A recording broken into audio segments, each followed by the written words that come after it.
नमस्कार दोस्तों, कार्तिक कोचिंग में आपका बहुत हार्दिक स्वागत है, अभिनंदन है।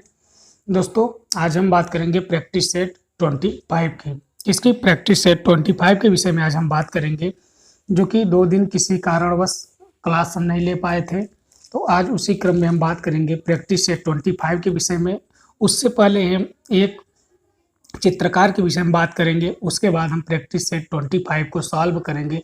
दोस्तों देखिए, कुछ क्वेश्चन का आंसर प्रैक्टिस सेट में गलत दिया गया है, जिसको हम सुधारने का प्रयास करते हैं। अगर 1-2 क्वेश्चन का कोई त्रुटि है तो आप कमेंट के माध्यम से बताया करिए किस में है, तो हम उसको पूरी तरीके से सॉल्व करने का प्रयास करेंगे।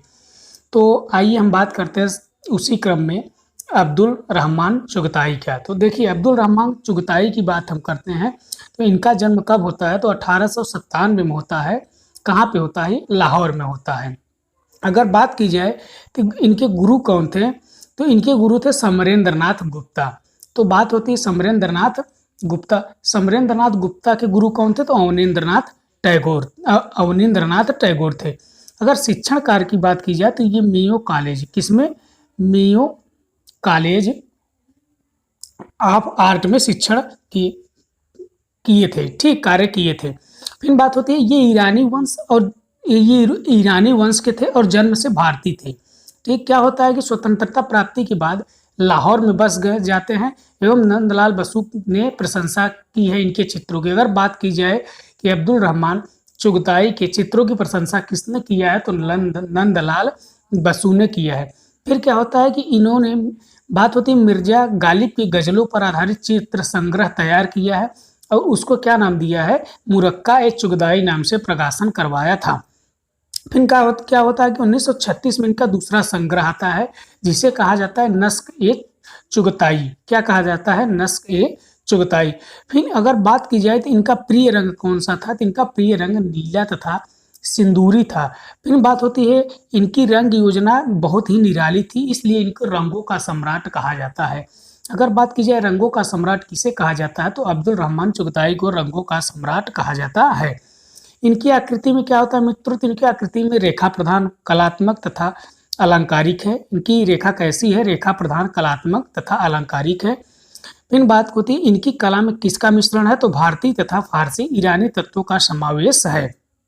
फिर बात करते हैं इनके चित्रों की। तो आइए इनकी प्रमुख चित्रण की बात करते हैं, जैसे बुझी हुई लौ और सहारा की राजकुमारी, जंगल में लैला, हीरामन तोता, होली चित्र शीर्षक, प्रिंस सलीम, कवि तुलसीदास, दी पोएट्स विजन, संगीत का जन्म, बिरहणी राधा, राधिका, अनारकली। फिर किसका? अनारकली का भी चित्रण इन्होंने ही किया है। फिर अमृत जल योद्धा पुत्र।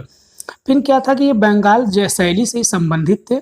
इन्हें दक्षिण एशिया का प्रथम महत्वपूर्ण आधुनिक मुस्लिम कलाकार और पाकिस्तान का राष्ट्रीय कलाकार माना जाता है। और इनके अन्य चित्र कौन कौन से हैं? तो अमृत जल, युवा साधु, उमर ख्यान, प्रेम के लिए, अनारकली। तो ये हो गए अब्दुल रहमान चुगताई के विषय में बात किए। तो आइए हम बात करते हैं प्रैक्टिस सेट 25 के विषय में, जो कि आज का पहला प्रश्न क्या है। दोस्तों, अगर आप हमारे चैनल पे हैं तो सबसे पहले चैनल को सब्सक्राइब करिए, वीडियो को ज़्यादा से ज़्यादा शेयर करिए। अगर वीडियो आपको अच्छा लग रहा हो तो लाइक करिए, ज़्यादा से ज़्यादा लाइक करिए, ज़्यादा से ज़्यादा शेयर करिए और चैनल को सब्सक्राइब अवश्य करिए। धन्यवाद। आइए फिर हम बात करते हैं 25 प्रैक्टिस सेट की पहले क्वेश्चन की। क्या करा? भारतीय चित्रकला प्रधान है। तो भारतीय चित्रकला में प्रधान क्या है मित्रों? तो ये है रेखा। ऑप्शन नंबर ए क्या है? रेखा। क्या है ये? रेखा। तो रेखा किसे कहते हैं मित्रों? तो आइए रेखा किसे कहते हैं ये हम पता करते हैं। पहले इसकी डिफिनेशन हम जानते हैं। देखिए, दो बिंदुओं के बीच की दूरी को रेखा कहते हैं। क्या कहते हैं? दो बिंदुओं के बीच की दूरी को रेखा कहते हैं। फिर बात होती है रेखा के कितने भेद हैं? तो 2 भेद हैं। कितने भेद हैं? 2 भेद हैं। कौन कौन सा है? सरल रेखा। कौन सा है? सरल रेखा और वक्र रेखा। कौन सा है? सरल रेखा और वक्र रेखा, ये 2 भेद है। फिर क्या सरल रेखा किसे कहते हैं मित्रों? देखिए, सरल रेखा किसे कहते हैं? किसी बिंदु से एक ही निश्चित दिशा में खींची गई रेखा को सरल रेखा कहते हैं। क्या कहा जाता है? किसी भी बिंदु से एक निश्चित दिशा में खींची गई, जैसे ए से बी तक, ये एक बिंदु है, ये एक बिंदु बी है, तो यहाँ से सीधी खींची गई सरल ये बीच की दूरी को क्या कहेंगे? सरल रेखा। और वक्र रेखा, यदि रेखा खींचने की दिशा बदल दी जाए, जैसे ये ए है, बी है, हमको जाना कहाँ पे है, यहाँ पे है सी, तो ऐसे जाके फिर ऐसे हो जाए तो दिशा बदल दी जाए तो उसे वक्र रेखा कहते हैं। देखिए बात होती है स्केचिंग तथा ड्राइंग में क्या अंतर है। तो देखिए स्केचिंग क्या होता है और ड्राइंग में क्या अंतर है। शीघ्रता से रेखाएं खींचकर जो चित्रांकन किया जाता है उसे क्या कहा जाते हैं, स्केच कहते हैं। और स्थिर मन में से सभी आवश्यक वितरण अंकित करना ड्राइंग कहलाता है। फिर बात होती है कि रेखा क्या है। रेखा आकृति को रूप देती है, प्रवाह पैदा करती है तथा चित्र को उभारती है।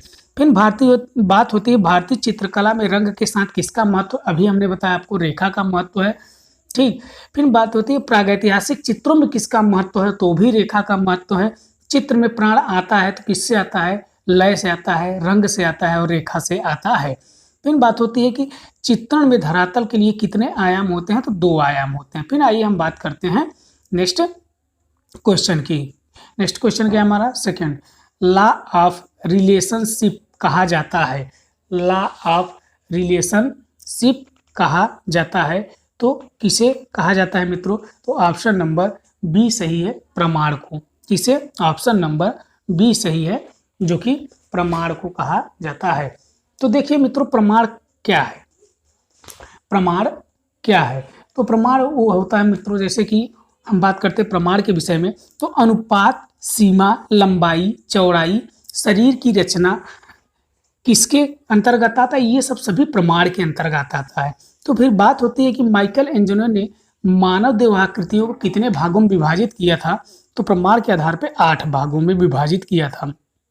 फिर बात आती है शुक्राचार्य के ने पुरुषाकृतियों को कितने प्रकार माना है, तो उन्होंने 5 प्रकार माना है। कौन कौन सा, नर, क्रूर, असुर, वामन और कुमार। फिर बात होती है आदर्श मनुष्यकृति के लिए भारत में कौन सा ताल प्रमाण सिद्ध हुआ है, तो ये नवताल हुआ है। तो क्या होता है कि अगर ताल की बात की जाए तो ये प्रमाण का एक अंश है। क्या है ये, प्रमाण का एक अंश है। अगर सिर की बात की जाए तो प्रमाण निर्धारण में ये ताल एक सिर है। क्या है, प्रमाण निर्धारण में। फिर बात करते हैं नेक्स्ट क्वेश्चन की। पाल शासक देवपाल के समय क्या कर रहा है, पाल शासक देवपाल के समय मूर्तिकला का प्रमुख केंद्र था। मूर्तिकला का प्रमुख केंद्र था। तो मूर्तिकला का प्रमुख केंद्र क्या था मित्रों, तो ये था आपका क्या था, तो कुर्की हार, ऑप्शन नंबर सी। क्या था ये, कुर्की हार, ऑप्शन नंबर सी। देखिए पाल शासक की अगर बात की जाए तो पाल शासक में बात कर रहा है, किसकी बात कर रहा है ये, तो देवपाल की बात कर रहा है। देवपाल की बात कर रहा है।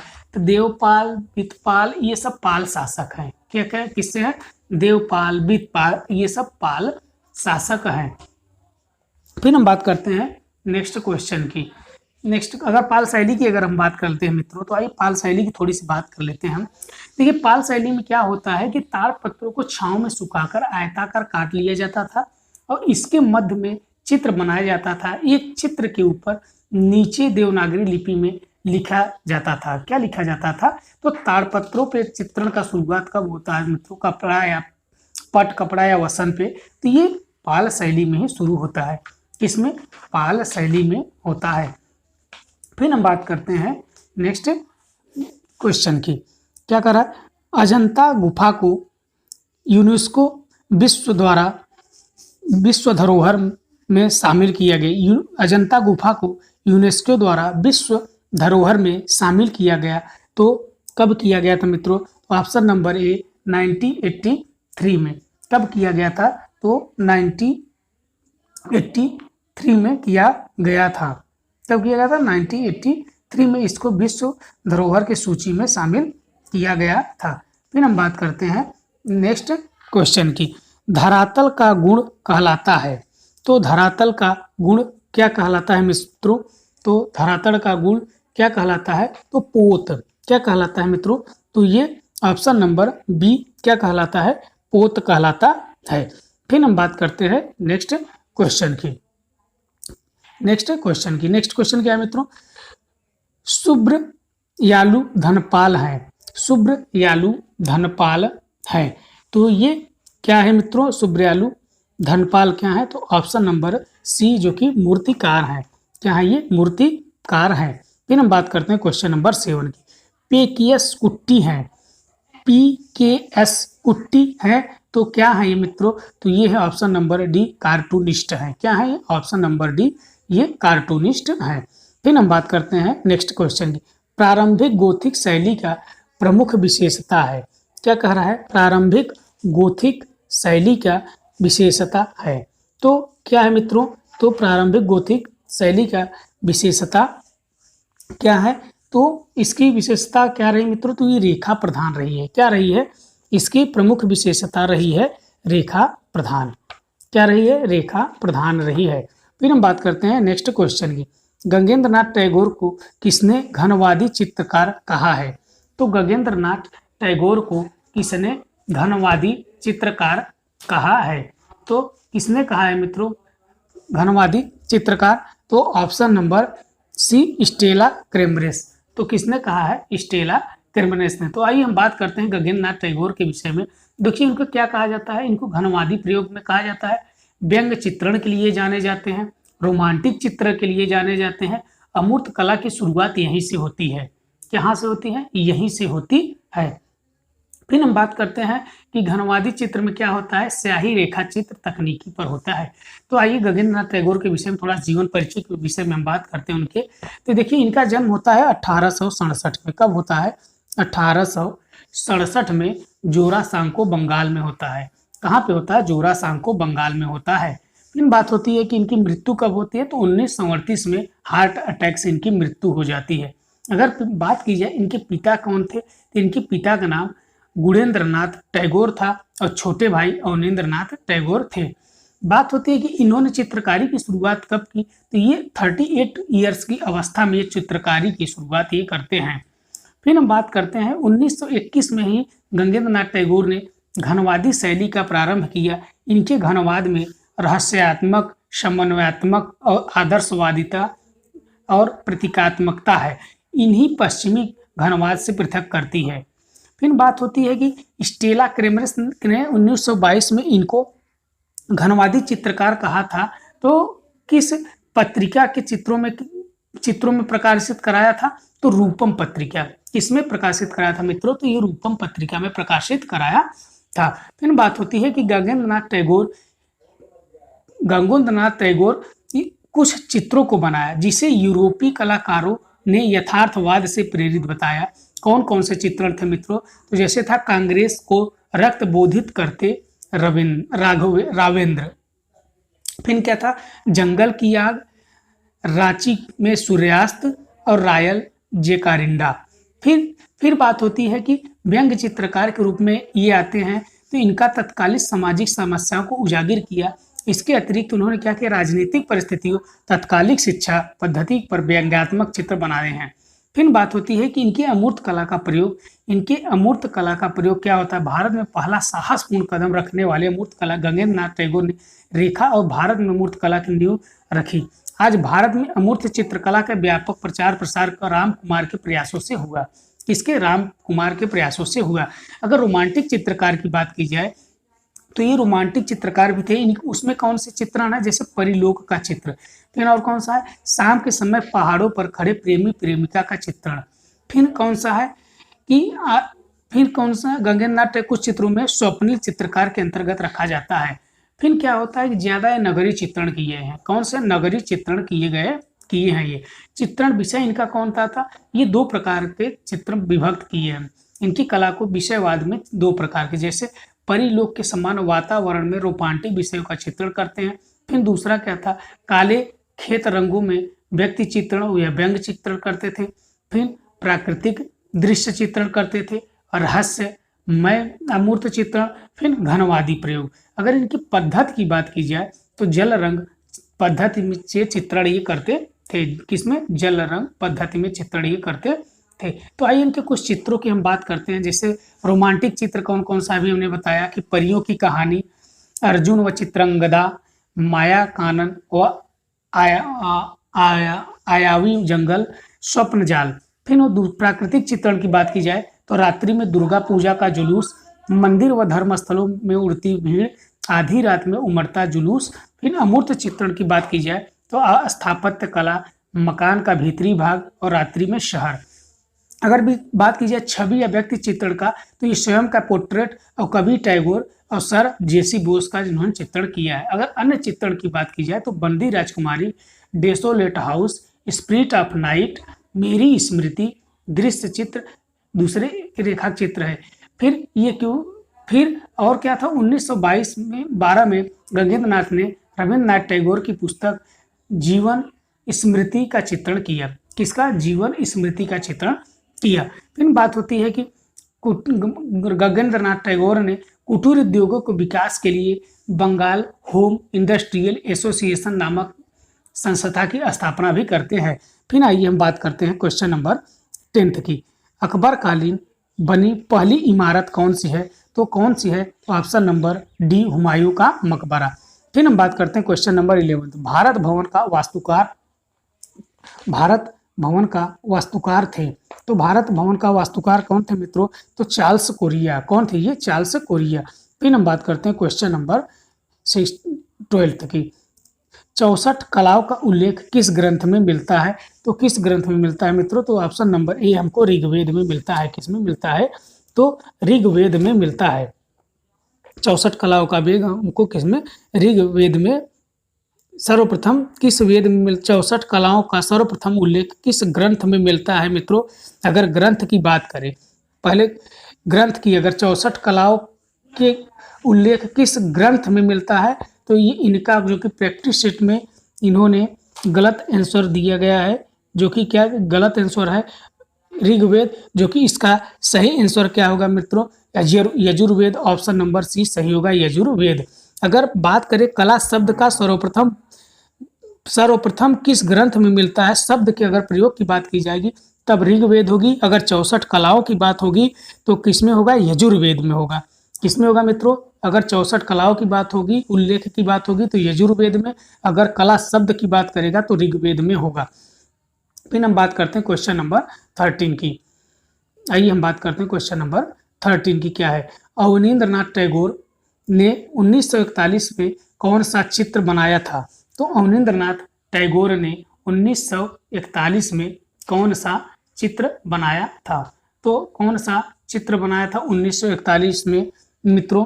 तो वो बनाए थे लास्ट जर्नी। कौन सा बनाया था? तो last journey, option number C. कौन सा? Last journey, option number C उन्होंने लास्ट चित्रण किया था। फिर हम बात करते हैं नेक्स्ट क्वेश्चन की। कवि दांते की पुस्तक डिवाइन कॉमेडी का चित्रण किसने किया?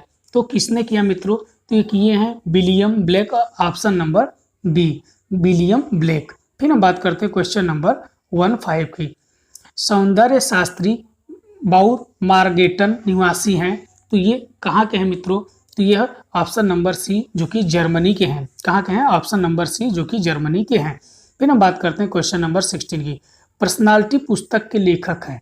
पर्सनालिटी पुस्तक के लेखक हैं तो इसके लेखक कौन है मित्रों? तो ये हैं option number D, Rabindranath Tagore. कौन है? ऑप्शन नंबर डी जो कि रविंद्रनाथ टैगोर हैं। फिर हम बात करते हैं क्वेश्चन नंबर 17 की। पवित्र और अपवित्र प्रेम चित्र को चित्रित किया है तो किसने किया है मित्रों? तो ऑप्शन नंबर सी जो कि टीसिया ने किया है। फिर हम बात करते हैं क्वेश्चन नंबर 18 की।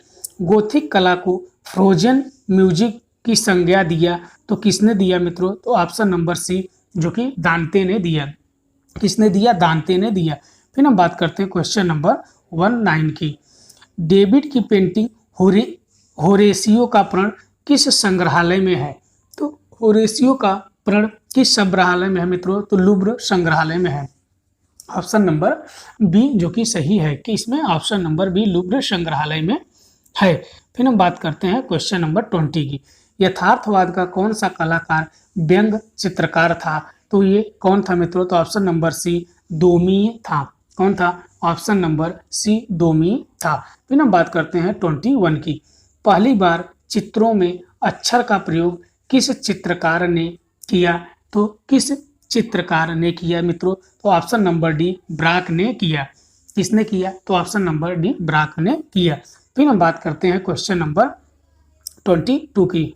स्टारी नाइट तारों भरी रात किस माध्यम में बना है? तो ये किस रात माध्यम में बना है मित्रों? तो ऑप्शन नंबर बी, जो कि ये तैल माध्यम में बना है। किस माध्यम में बना है मित्रों? तो ऑप्शन नंबर बी, जो कि तैल माध्यम में बना है। फिर हम बात करते हैं क्वेश्चन नंबर 23 की। 23 क्या है मित्रों? विदिशा के गरुड़ ध्वज विष्णु मंदिर का निर्माण करवाया था। तो ये कौन करवाते हैं मित्रों? तो ये ऑप्शन नंबर ए हेलियोडोरस। कौन थे? हेलियोडोरस। फिर हम बात करते हैं नेक्स्ट क्वेश्चन की। विश्व का प्राचीनतम अभिलेख है। तो विश्व का प्राचीनतम अभिलेख कौन सा है मित्रों? तो ऑप्शन नंबर बी, बोगज कोई। फिर हम बात करते हैं क्वेश्चन नंबर 25 की। काष्ठ कला का प्रयोग सर्वप्रथम किया था। काष्ठ कला का सर्वप्रथम प्रयोग किसने किया था मित्रों? तो ये किए थे मौर्य वंश। कौन किए थे मित्रों? तो ये मौर्य वंश ने किया था। फिर हम बात करते हैं क्वेश्चन नंबर 26 की। किसमें मित्रों? 26 की हम बात करते हैं। किसकी? 26 की बात करते हैं। मुगल कालीन किस चित्रकार ने बैलगाड़ी का चित्रण किया है? तो ये किए हैं मित्रों ऑप्शन नंबर डी, जो कि अबुल हसन ने किया है। कौन किसने किया है? तो option number D, Abul Hasan ने किया है। फिर हम बात करते हैं क्वेश्चन नंबर 27 की। समीक्षावादी की प्रथम प्रदर्शनी हुई थी। समीक्षावाद की प्रथम प्रदर्शनी हुई थी तो कब हुई थी मित्रों? 1979 नई दिल्ली में हुई थी। कहाँ पे हुई थी? तो नई दिल्ली में हुई थी। फिर हम बात करते हैं 28 की। भरतनाट्यम चित्र बनाया है। तो भरतनाट्यम चित्र किसने बनाया है? तो किसने बनाया है मित्रों? ये बनाया है सुभाष छावड़ा ने। सुभाष छावड़ा ने बनाया है। फिर हम बात करते हैं क्वेश्चन नंबर 29 की। लखनऊ आर्ट स्कूल के प्रथम प्रिंसिपल थे। तो इसके प्रथम प्रिंसिपल कौन थे मित्रों? तो लखनऊ आर्ट स्कूल के प्रथम प्रिंसिपल कौन थे? तो इसके प्रथम प्रिंसिपल कौन थे? तो ये थे net hard, Shri net hard. Option number D, Shri net hard. 29 को एक बार आप लोग भी देख लीजिएगा, श्री नेट हार्ड। फिर हम बात करते हैं तो 30 की। किस गुफा को बौद्ध, ब्राह्मण, जैन तीनों धर्म की त्रिवेणी कहा जाता है? तो ऑप्शन नंबर डी, जो कि इलोरा को कहा जाता है। किसे कहा जाता है मित्रों? तो ऑप्शन नंबर डी, इलोरा को कहा जाता है। फिर हम बात करते हैं 31 की। एशिया गैलरी है। एशिया गैलरी है। तो ये एशिया गैलरी कहाँ पे है मित्रों? तो ऑप्शन नंबर बी, जो कि न्यूयॉर्क में है। कहाँ पे है? न्यूयॉर्क में है। फिर हम बात करते हैं 32 की। अजंता में चित्रण के लिए नीला रंग किससे बनाया जाता था? तो नीला रंग किससे बनाया जाता था? लेपिस लाजुली पत्थर से बनाया जाता था। फिर हम बात करते हैं 33 की। किशनगढ़ चित्र शैली के संस्थापक चित्रकार थे। तो कौन थे मित्रों? तो ये थे निहाल चंद, निहाल चंद थे, मोरध्वज निहाल चंद। फिर हम बात करते हैं 34 की। वायनाड एडकल गुफा स्थित है। वायनाड एडकल गुफा स्थित है। तो कहाँ स्थित है मित्रों? तो ये है दक्षिण भारत में। कहाँ पे है? दक्षिण भारत में। फिर हम बात करते हैं 35 की। सर्वप्रथम अजंता गुफा की प्रतिलिपि तैयार किया था। तो किसने तैयार किया था मित्रों? तो सभी लोग जानते हैं, मेजर गिल ने तैयार किया था। Option number D. किसने? Option number D. Option number D, जो कि सही है। फिर हम बात करते हैं नेक्स्ट क्वेश्चन 36 की। कला शब्द का सर्वप्रथम यथार्थवादी प्रयोग किया गया था। तो किसमें किया गया था? भरत मुनि के नाट्यशास्त्र में। फिर हम बात करते हैं 37 की। रंग की शुद्धता का परिचायक होता है। रंग की शुद्धता का परिचायक होता है, क्या होता है मित्रों? तो ऑप्शन नंबर डी, सघनता होता है। ऑप्शन नंबर डी, जो कि सघनता होता है। फिर हम बात करते हैं 38। एलोरा के दशावतार मंदिर का निर्माण कराया था। तो किसने कराया था मित्रों? तो ये कराया था दंती दुर्ग ने। एलोरा के दशावतार मंदिर का निर्माण किसने कराया था? तो दंती दुर्ग ने करवाया था। फिर हम बात करते हैं 39 की। किसकी बात करते हैं हम? 39 की। फ्रायड को किस कला का श्रेष्ठ कला माना है? फ्रायड को किस कला को श्रेष्ठ कला माना है? तो ऑप्शन नंबर डी, काव्य कला को माना है। फिर हम बात करते हैं 40 की भारी मुखमंडल छोटा कद किस शैली की मुख्य पहचान है? तो ये किस शैली की मुख्य पहचान है मित्रों? तो हमने बताया था कि मंडी शैली की मुख्य पहचान है। फिर हम बात करते हैं 41 की बाघ की कौन सी गुफा पाठशाला के नाम से जानी जाती है? बाघ की कौन सी गुफा पाठशाला के नाम से जानी जाती है मित्रों? तो ये ऑप्शन नंबर डी, जो कि पांचवी के नाम से, पांचवी गुफा है, पाठशाला के नाम से जानी जाती है। फिर हम बात करते हैं क्वेश्चन नंबर 42 की भारतीय चित्रकला के नवजागरण काल के पिता किसे कहते हैं? तो भारतीय चित्रकला के नवजागरण काल के पिता किसे कहा जाता है? तो किसे कहा जाता है मित्रों? तो किसे कहा जाता है भारतीय कला के नवजागरण शैली के पिता किसे कहा जाता है? तो ईवी हैबल को कहा जाता है। तो एक बार आप लोग इस क्वेश्चन को एक बार देख लीजिएगा, किसको कहा जाता है? तो ईवी हैबल को 42 का देख लीजिएगा एक बार आप लोग भी, कमेंट करके माध्यम से हमको एक बार आप लोग बताइएगा। ठीक, फिर हम बात करते हैं नेक्स्ट क्वेश्चन की। अजंता गुफा चित्रों के अलंकरण के कौन सा फूल महत्वपूर्ण है? तो कौन सा फूल महत्वपूर्ण है? तो कौन सा है मित्रों? तो ऑप्शन नंबर डी, जो कि कमल, ऑप्शन नंबर डी जो कि कमल है। फिर हम बात करते हैं क्वेश्चन नंबर 44 की प्रज्ञा पारमिता किस शैली की सचित्र पोथी है? तो किस शैली की सचित्र पोथी है मित्रों? तो ऑप्शन नंबर बी, जो कि पाल शैली की है। फिर हम बात करते हैं 45 की पारदर्शी रंग होता है, पारदर्शी रंग होता है तो कैसे, कौन सा होता है? तो जल रंग, ऑप्शन नंबर ए। फिर हम बात करते हैं 46 की शिव का विषपान चित्रित किया है, तो किसने किया है मित्रों? तो NL बसु ने किया है, नंदलाल बसु जी ने किया है। किस नंदलाल बसु जी ने चित्रण किया है किसका? शिव का विषपान। इनके हम थोड़ा सा बात करते हैं थोड़ी चित्रों के विषय में, जैसे इनके अन्य चित्र कौन कौन से हैं। तो नटीर पूजा में इन्होंने भित्ति चित्रण बनाया था, चीनी भवन की दीवारों पर जलता देवदार तथा नटीर पूजा भित्ति चित्रण की रचना की। फिर सती का देह त्याग, शिव का विषपान, उमा की जल समाधि, काली नृत्य, युधिष्ठिर की स्वर्ग यात्रा, पांडवों का हिमालय रोहण, शतरंज खेलते, बनारस का एक दृश्य, पद्मिनी और भीष्म, एकलव्य और अंत्योदय, भीष्म प्रतिज्ञा, पार्थ सारथी, पतझड़ और गुरुदेव और नर्तकी, प्राकृतिक दृश्य में आदमी, अरहर का पौधा, चंडालिका, मुकदुम कुंड। फिर भारतीय संविधान के मूल ग्रंथ की इन्होंने पांडुलिपि बनाई। फिर बात होती है नंदलाल बसु ने चैनिका काव्य संग्रह के लिए भी चित्र बनाया था। फिर हम बात करते हैं 47 की ललित कला अकादमी के प्रथम चेयरमैन अध्यक्ष कौन थे? तो प्रथम चेयरमैन अध्यक्ष कौन थे? तो ये थे DP राय चौधरी। कौन थे ये? DP राय चौधरी। फिर हम बात करते हैं 48 की सिगरिया में कितने गुफाओं के चित्र मिले हैं? तो कितने गुफाओं में चित्र मिले हैं मित्रों? तो ऑप्शन नंबर बी, जो कि 2 गुफाओं में चित्र मिलते हैं। सिगरिया की बात करते हैं मित्रों, तो ये श्रीलंका में है। कहाँ पे है ये मित्रों? तो ये श्रीलंका में है, सिंघल द्वीप पे, जिसे कहा जाता है ताम्रपाणी अमरद्वीप, आम्र के रूप में गठित होने से इसको आम्रद्वीप भी कहा जाता है। फिर बात होती है इसकी खोज किसने किया था? तो देखिए इसकी खोज 1830 में एक अंग्रेजी अधिकारी मेजर फॉर्मेस ने की थी।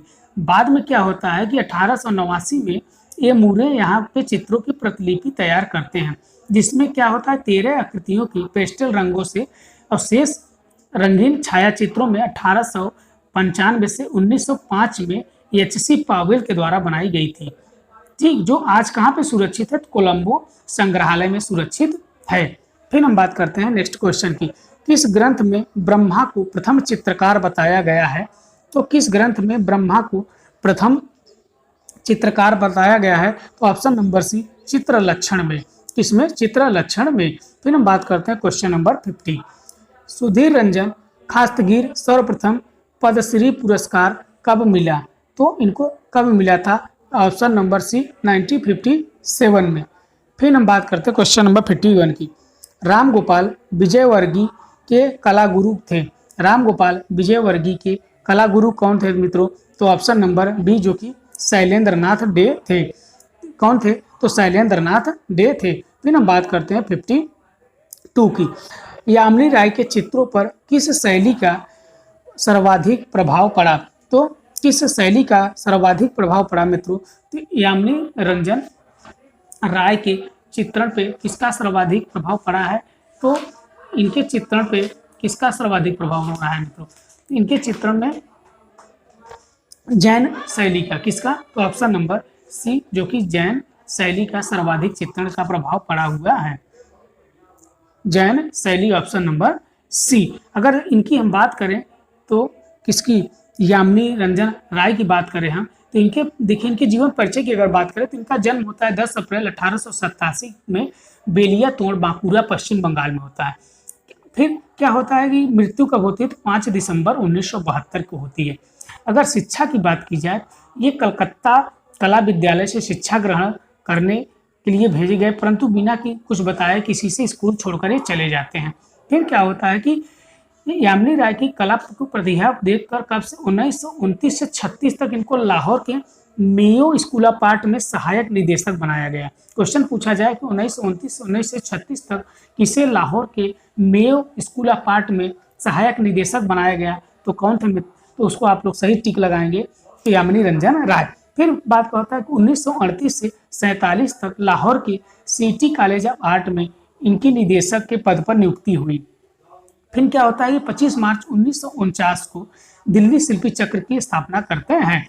इनकी उपाधियों की बात की जाए तो सच्चे भारतीय कलाकार के रूप में उदात्त मानवतावादी कलाकार, एक आदर्शवादी चित्रकार, फिर क्या होता है कलकत्ता के उत्तम व्यवसायी चित्रकार, राष्ट्रवादी कलाकार, फिर भारतीय चित्रकार का पैगंबर किसे कहा जाता है मित्रों? तो इन्हीं को ही कहा जाता है। व्यक्ति या शबीह चित्रकार किसे कहा जाता है? तो इन्हीं को ही कहा जाता है। इनकी लोक कला में क्या था मित्रों? तो ये यामिनी रंजन ने लोक कला को अपना चित्रकला के लिए एक अलग पहचान बनाई थी। इनकी कला का मुख्य आधार क्या था मित्रों? तो क्या था इनकी मुख्य कला का आधार था? तो कालीघट को पटुआ कला या उड़ीसा का पटचित्र। इसके अतिरिक्त ये गाँव में जाकर लोक कलाओं के संपर्क में चित्रण करते थे। फिर हम बात करते हैं क्वेश्चन नंबर 53 की। असित कुमार हल्दर का चित्र यशोदा की गोद में कृष्ण संग्रहित है, तो ये कहाँ पे संग्रहित है मित्रों? तो इलाहाबाद विश्व संग्रहालय में है। फिर हम बात करते हैं 54 की। प्रदोष दास गुप्ता ने जय हिंद मूर्ति शिल्प किस माध्यम में बनाया है? तो किस माध्यम में बनाया मित्रों? तो ऑप्शन नंबर सी, जो कि कांस्य माध्यम में बनाया है। किसमें? कांस्य माध्यम में बनाया है। फिर हम बात करते हैं क्वेश्चन नंबर 55 की।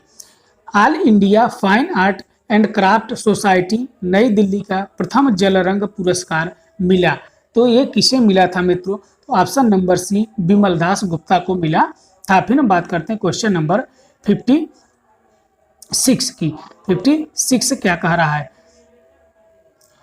प्रद्युम्न ताना किस शैली से में काम करते थे? प्रद्युम्न ताना किस शैली में काम करते थे? तो ऑप्शन नंबर बी, जो कि बंगाल शैली में कार्य करते थे। फिर हम बात करते हैं 57 की।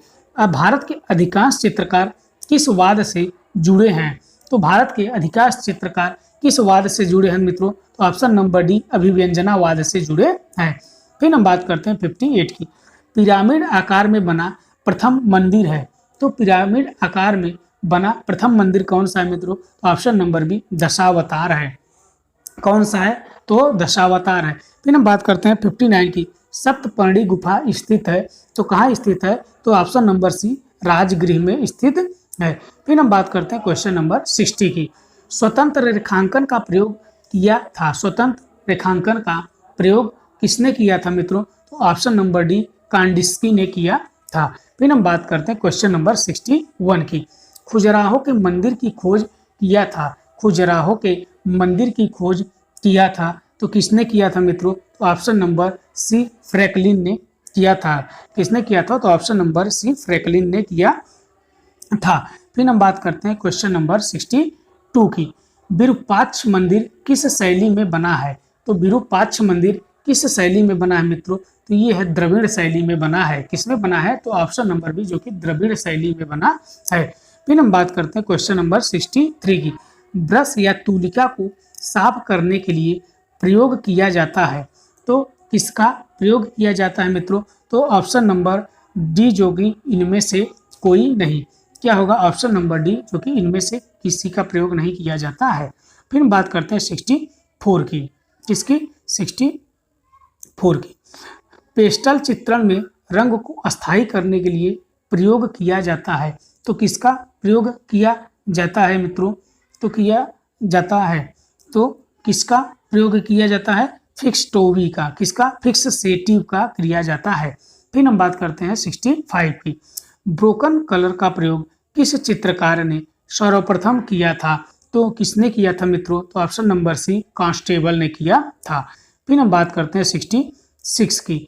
चित्रण के लिए लोकप्रिय तैल होता है। चित्रण के लिए लोकप्रिय तैल होता है तो क्या होता है? ये होता है अलसिका का। किसका होता है? अलसिका का। फिर हम बात करते हैं क्वेश्चन नंबर 67 का। भारत में सेरोग्राफी का सर्वप्रथम किस चित्रकार ने किया था? तो किस चित्रकार ने किया था मित्रों? तो ऑप्शन नंबर जो कि डी हो जाएगा, केजी सुब्रमण्यम। किस कौन से? Option number D, KG Subramaniam. फिर हम बात करते हैं 68 की। इंस्टालेशन कलाकार हैं। इंस्टालेशन कलाकार हैं तो कौन है मित्रों? विवान सुंदरम और नलिनी मलिनी, फिर सुबोध गुप्ता। तो ऑप्शन नंबर डी जो कि सभी हैं, इंस्टालेशन कलाकार जो कि सभी हैं। फिर हम बात करते हैं 69 की। इनमें से एक वास्तुकार है तो इसमें से कौन वास्तुकार है मित्रों? तो ऑप्शन नंबर डी जो कि सतीश गुजराल जो कि वास्तुकार हैं। फिर बात करते हैं क्वेश्चन नंबर 70 की। समीक्षावादी कलाकार हैं तो समीक्षावादी कलाकार कौन है मित्रों? तो ऑप्शन नंबर बी जो कि रामचंद्र शुक्ल है। कौन है?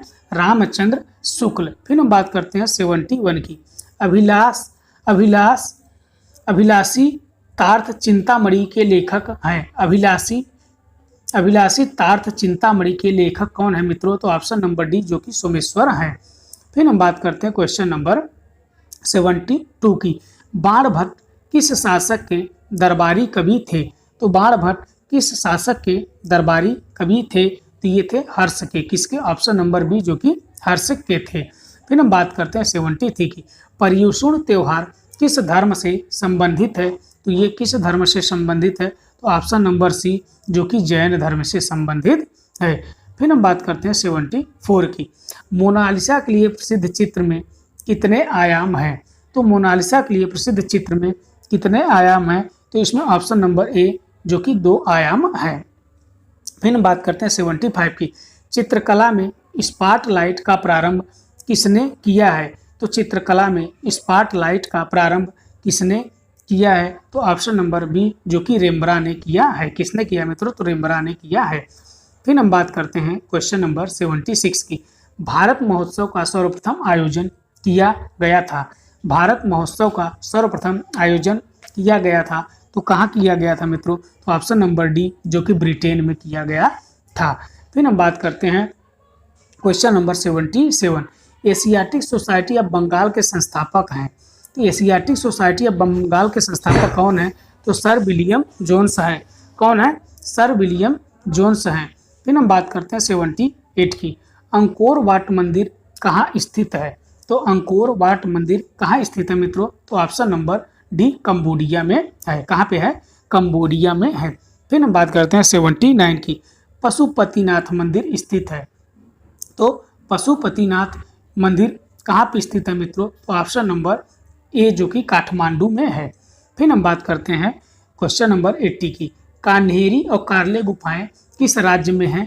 तो ये है ऑप्शन नंबर डी जो कि महाराष्ट्र में है। फिर हम बात करते हैं 81 की। अमरनाथ गुफा स्थित है। अमरनाथ गुफा कहाँ स्थित है? तो ये है जम्मू कश्मीर में स्थित है। कहाँ पे स्थित है? तो जम्मू कश्मीर में स्थित है। फिर हम बात करते हैं 82 की। सारनाथ किस सम्राट का स्तंभ है? सारनाथ में किस सम्राट का स्तंभ है? तो ऑप्शन नंबर डी जो कि अशोक का स्तंभ है। फिर हम बात करते हैं question number 83। Prince of Wales museum स्थित है। प्रिंस ऑफ वेल्स म्यूजियम स्थित है तो ऑप्शन नंबर सी जो कि कहाँ पे है? ये मुंबई में है। फिर हम बात करते हैं क्वेश्चन नंबर 84 की। पोंगल किस राज्य का चर्चित त्यौहार है? किस राज्य का चर्चित पर्व है? तो ये है तमिलनाडु। इसको एक ट्रिक है मित्रों याद करने का, जिससे पोंगल, तो इसको पीटी से याद कर लीजिए। पोंगल तमिलनाडु, ओके ओणम केरल। किससे? ओके ओके कहाँ का हो जाएगा? केरल का हो जाएगा। पीटी पोंगल तमिलनाडु। फिर पूछा जाता है बैसाखी, तो बीए सभी लोग करते हैं, तो बैसाखी असम। ठीक, बैसाखी जो कि पंजाब का है, सॉरी बैसाखी जो कि पंजाब का है मित्रों। फिर हम बात करते हैं क्वेश्चन नंबर 85 की। शिव की मूर्ति बनाकर पूजा करने का विवरण मिलता है, कहाँ पे मिलता है मित्रों? तो ये हमको मिलता है महाभाष्य में। किसमें मिलता है? ऑप्शन नंबर बी जो कि महाभाष्य में मिलता है। फिर हम बात करते हैं क्वेश्चन नंबर 86 की। दुष्यंत को प्रेम पत्र लिखती शकुंतला का चित्रण किसने किया है मित्रों? तो option number B Raja Ravi Varma ने किया है। फिर हम बात करते हैं क्वेश्चन नंबर 87 की। भारतीय चित्रकला में पुनरुज्जीवनवादी विचारधारा का प्रवर्तक कौन था? तो इसके प्रवर्तक कौन थे मित्रों? तो ये थे ऑप्शन नंबर डी यामिनी राय रंजन थे। फिर हम बात करते हैं क्वेश्चन नंबर 88 की।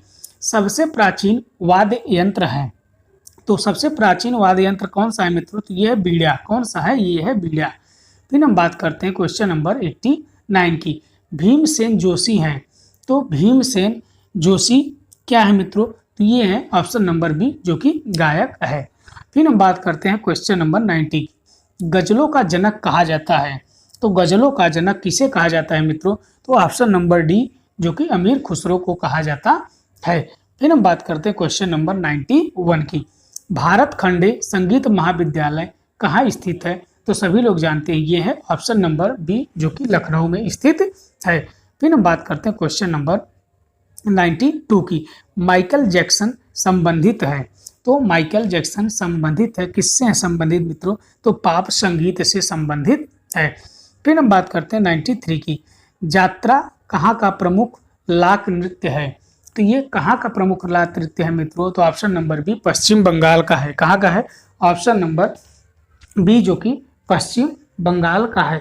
फिर हम बात करते हैं क्वेश्चन नंबर 94 की। अमीर खुसरो का जन्म कहाँ हुआ था? तो अमीर खुसरो का जन्म कहाँ पे हुआ था? तो एटा में हुआ था। कहाँ पे हुआ था? तो एटा में हुआ था। फिर हम बात करते हैं क्वेश्चन नंबर 95 की। अशोक के शिलालेखों की लिपि है, अशोक के शिलालेखों की लिपि क्या है? तो ब्राह्मी लिपि है, अधिकतर जो कि ब्राह्मी लिपि में है। फिर हम बात करते हैं 96 की। किस काल की लिपि को चित्राक्षर लिपि कहा जाता है? तो किस काल की लिपि को चित्राक्षर लिपि कहा जाता है? तो ऑप्शन नंबर डी सिंधु काल के। किसके? सिंधु काल के। फिर हम बात करते हैं क्वेश्चन नंबर 97 की। भारत के प्रसिद्ध रेत शिल्पकार हैं, तो ये भारत के प्रसिद्ध रेत शिल्पकार कौन है मित्रों? तो ये option number A Sudarshan Patnaik. फिर हम बात करते हैं क्वेश्चन नंबर 98 की। वारली लोक चित्रकला का संबंध किस राज्य से है? तो ये किस राज्य से है? तो ऑप्शन नंबर सी जो कि महाराष्ट्र से है। कहाँ से है? महाराष्ट्र से है। फिर हम बात करते हैं क्वेश्चन नंबर 99 की। कला की घाटी किस शैली को कहा जाता है? तो ये कहा जाता है ऑप्शन नंबर डी जो कि चंबा को कहा जाता है। फिर हम बात करते हैं क्वेश्चन नंबर 100 की। मंदिरों का निर्माण किस काल की प्रमुख विशेषता है?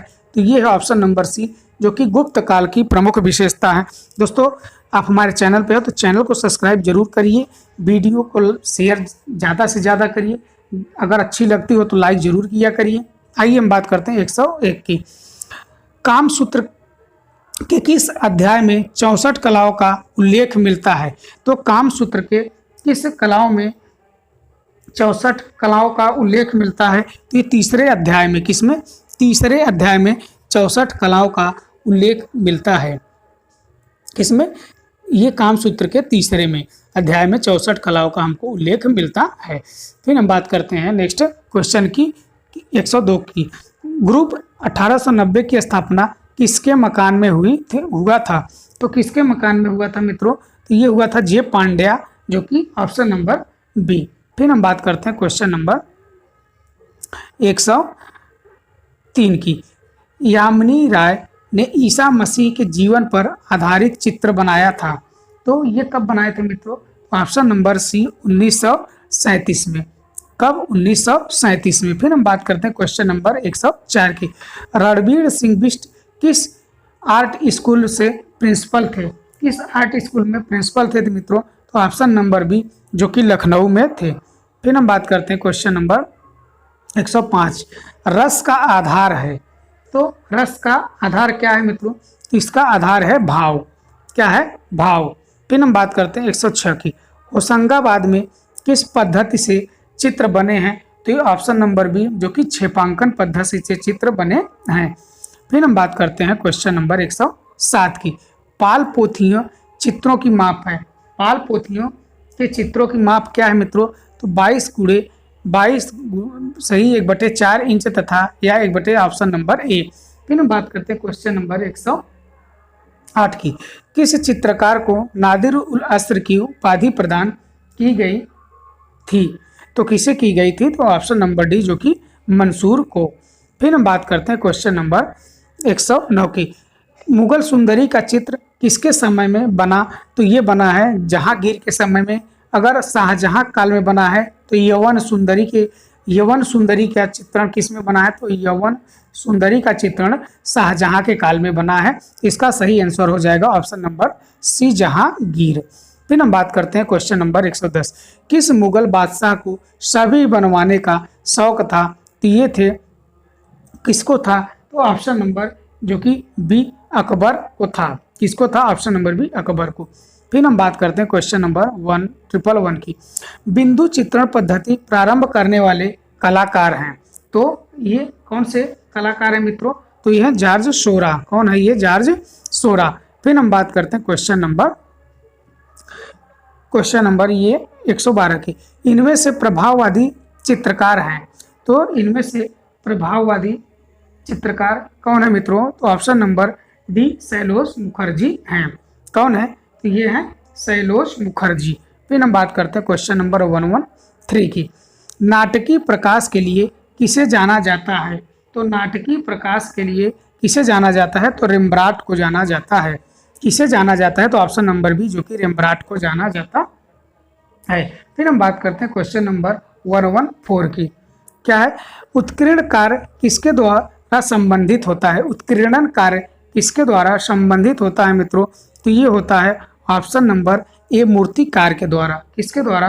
ऑप्शन नंबर ए, मूर्तिकार के द्वारा होता है।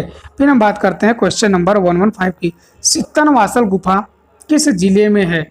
सित्तन वासल गुफा किस जिले में है? तो ये ऑप्शन नंबर बी, जो कि तंजौर में है। कहाँ पे है?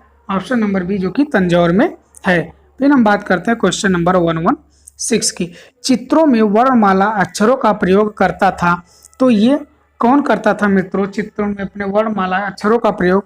तो ऑप्शन नंबर डी, गुलाम मोहम्मद शेख। कौन करते थे? ये गुलाम मोहम्मद शेख। फिर हम बात करते हैं 117 की, आलेखन कला का बहुलता से प्रयोग किया गया है। तो किस काल में किया गया है मित्रों? तो ये है गुप्त शैली में किया गया है, ऑप्शन नंबर ए। फिर हम बात करते हैं क्वेश्चन नंबर 118 की, षडंग का छठा अंग है। कौन सा? क्या कर रहा है? षडंग का छठा अंग कौन सा है? तो ऑप्शन नंबर सी, वर्णिका भंग। कौन सा है? तो ऑप्शन नंबर सी, वर्णिका भंग।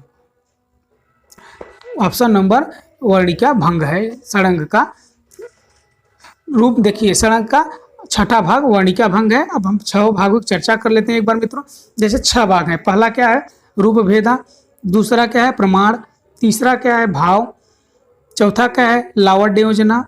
पांचवा क्या है? सादृश्य। छठा क्या है? वर्णिका भंग। क्या है? वर्णिका भंग। फिर हम बात करते हैं क्वेश्चन नंबर 119 की, जोगीमारा गुफा को रामायण काल में कहा जाता है। तो ये रामायण काल में क्या कहा जाता था मित्रों? इसे झारखंड कहा जाता था। क्या कहा जाता था मित्रों? तो इसे झारखंड कहा जाता था। रामायण काल में इसे झारखंड कहा जाता था। झारखंड कहा जाता था रामायण काल में। फिर हम बात करते हैं नेक्स्ट क्वेश्चन की। नेक्स्ट क्वेश्चन, आइए हम नेक्स्ट क्वेश्चन के विषय में हम बात करते हैं। नेक्स्ट क्वेश्चन क्या है मित्रों? 119 के बाद 120 की बात हम करते हैं। मुगल कालीन चित्रकार दशवंत किस जाति का था? तो ये मित्रों ये कहार जाति का था। अकबर काल में एकमात्र ये हिंदू चित्रकार था। ये हिंदू देवी देवताओं का चित्रण करता था दसवंत मित्रों। फिर हम बात करते हैं क्वेश्चन नंबर 121 की। बसोहली शैली की सबसे पहले चित्रित प्रति है तो कौन सी है मित्रों? तो ऑप्शन नंबर बी रस मंजरी। कौन सा है? ऑप्शन नंबर बी रस मंजरी। फिर हम बात करते हैं 122 की। बसोहली शैली में रस मंजरी का चित्रण किया था तो किसने किया था मित्रों? तो ये थे देवीदास। किसने किया थे? तो ये देवीदास ने किया था। फिर हम बात करते हैं क्वेश्चन नंबर 123 की। निकोलस रोरिक का जन्म हुआ था। निकोलस रोरिक का जन्म हुआ था तो कहाँ पे हुआ था मित्रों? तो ऑप्शन नंबर सी जो कि रूस में हुआ था। कहाँ हुआ था? रूस में हुआ था। फिर हम बात कर रहे हैं ऑप्शन नंबर सी जो कि सही है। फिर हम बात करते हैं 124 की। गढ़वाल शैली का प्रसिद्ध चित्रकार, साहित्यकार, इतिहासकार था तो कौन था मित्रों? तो ऑप्शन नंबर ए जो कि मौला राम था। कौन था मित्रों? तो ऑप्शन नंबर ए मौला राम थे। फिर हम बात करते हैं क्वेश्चन नंबर 125 को। ताजमहल भारतीय नारीत्व की साकार प्रतिमा है। यह कथन है कि ये कथन किसका है मित्रों? तो ये कथन है ऑप्शन नंबर डी जो कि ईवी हैवल का है। दोस्तों आज हमने बात किया प्रैक्टिस सेट 25 की। कल हम बात करेंगे प्रैक्टिस सेट नंबर 26 की। दोस्तों अगर आप हमारे चैनल पर नए हैं तो चैनल को सब्सक्राइब करिए। वीडियो अच्छा लगे वीडियो को लाइक करिए और ज़्यादा से ज़्यादा आप इसको शेयर करिए। धन्यवाद।